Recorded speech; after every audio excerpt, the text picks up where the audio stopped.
पिछले एक दशक में भारत की आर्थिक नीतियों से समावेशी विकास को गति मिली है, जिससे न सिर्फ लाखों लोगों को गरीबी से बाहर निकाल दिया है, बल्कि असमानता को भी ऐतिहासिक रूप से कम किया है। प्रख्यात अर्थशास्त्री सुरजीत एस भल्ला और करण भसीन ने भारत में हुए इस ऐतिहासिक बदलाव का जिक्र अपने नए अध्ययन में किया है, जिससे विकसित भारत का विजन सार्थक होता हुआ नजर आ रहा है। सरकार की नीतियों के चलते कैसे देश में असमानता में कमी और अत्यधिक गरीबी को खत्म किया है, इसकी बानगी एक बार फिर वैश्विक पटल पर नजर आ रही है। अंतर्राष्ट्रीय मुद्रा कोष में पूर्व कार्यकारी निदेशक और प्रख्यात अर्थशास्त्री सुरजीत एस भल्ला और करण भसीन ने अपने एक नए अध्ययन में ये ऐतिहासिक खुलासा किया है। मार्च 2025 में प्रकाशित भारत में समावेशी विकास के 4 तथ्य शीर्षक वाले इस पेपर में राष्ट्रीय सांख्यिकीय कार्यालय के घरेलू खपत व्यय सर्वेक्षण 2022-23 और 2023-24 के डेटा का उपयोग करते हुए उल्लेखनीय प्रगति का जिक्र किया है। इस डेटा के मुताबिक सबसे गरीब वर्गों को सबसे अधिक लाभ मिला, साथ ही खाद्य उपभोग्य वस्तुओं और स्थायी वस्तुओं की खपत बढ़ी है, जिसके चलते अत्यधिक गरीबी, जो विश्व बैंक के $1.9 PPP यानी खरीद शक्ति समता गरीबी रेखा से मापी जाती है।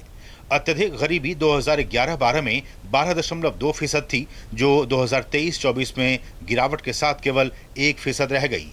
निम्न मध्य आय वाले अर्थव्यवस्थाओं के लिए उपयुक्त $3.65 PPP रेखा पर भी गरीबी 2011-12 में 52.8% से 2023-24 में 15.6% तक तेजी से कम हुई है, जिसके लिए मुख्य कारण घरेलू प्रति व्यक्ति मासिक खपत व्यय में उल्लेखनीय वृद्धि को बताया गया है।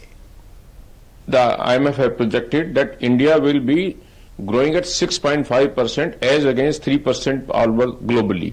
And now 2 factors which are important to be noticed in IMF report is that it will be crucial for India that private investment as well as the foreign investment for institutional investment should grow.